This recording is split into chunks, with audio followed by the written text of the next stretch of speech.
Today we're going to be troubleshooting the brakes warn light on your C7 Corvette with the carbon ceramic brakes. The first thing I did was put chocks under the wheels. Since we're going to be jacking up the rear end, I chalked the front just to make sure the car didn't roll on me. Next, if you don't have these installed, you're going to want to put your jack pucks in. These jack pucks are designed to stay in the car full time.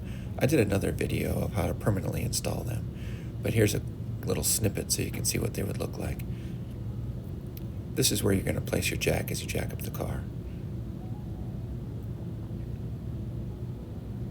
Not too difficult. Before you jack the car fully up, though, you're going to want to loosen the lug nuts. They should be set to about 100 pounds of torque, so it shouldn't take too much. You might need your lug nut lock too, but you're going to want to loosen these up before you lift the car up. The rears aren't too bad because they do lock with the parking brake. The fronts will just spin though.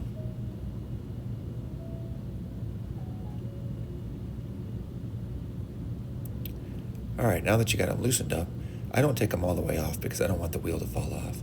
You can see the parking brake does have the wheel locked. Then you can take them the rest of the way off. I like to control this. I don't want the wheel damaging the carbon ceramic brakes. Once the wheel is off, you can take a good look at the brake and brake pads. You can see here are the brakes and this little plastic puck with the wire coming out of it. That's the sensor. It could be wrong, could be failing. You can see I've got plenty of pad left. That sensor, once the pads wear down, that sensor will start wearing down also on the disc, and that's what tells the car to turn the light on. You can see here though I've got plenty of pad left on this brake. If we follow that line, it heads down into the car. We're going to disconnect it so that we can test it. There's a better picture of what you're looking at. I did another video of replacing these wires, so you can check that out too. As you can see, there's part of the wire. It's being held up with that plastic clamp, and then it heads a little further back to a clip. I could only get one hand back there to undo the clip.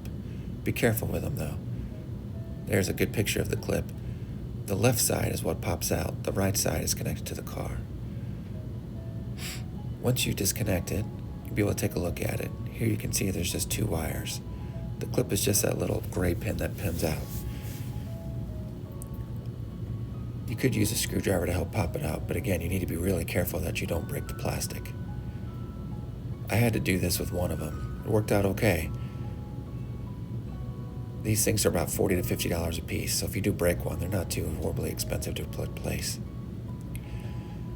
You can see the metal tabs inside. What we're going to end up doing is connecting our ohm meter to see if we get some sort of resistance. It should be between 0.3 and 0.5. On my ohm meter, it shows 1 when the circuit is open. Others will just say open circuit. This was a little tricky. You actually need 3 hands to try to do this. But here what you want to do is connect each of the tabs to the ohm meter and look for 0.03 to 0.04 resistance. My hand got in the way, but this one was okay, so I ended up putting the tire back on and torquing to 100 psi, 100 pounds per square inch. Next, we're going to take a look at the front one.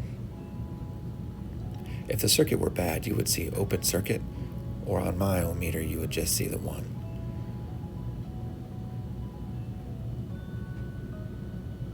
Wait for the click. There we go. Alright, now I put the jacks onto the back wheel, and I start taking off the front wheel. It helps if you take off both, if you jack up both front wheels when you do this. That way you can turn the brake. It makes it a little easier to get to. Again, you can see I've got plenty of pad left. That puck is nowhere near the disc. Now we can follow the wire all the way back to where it connects to the car.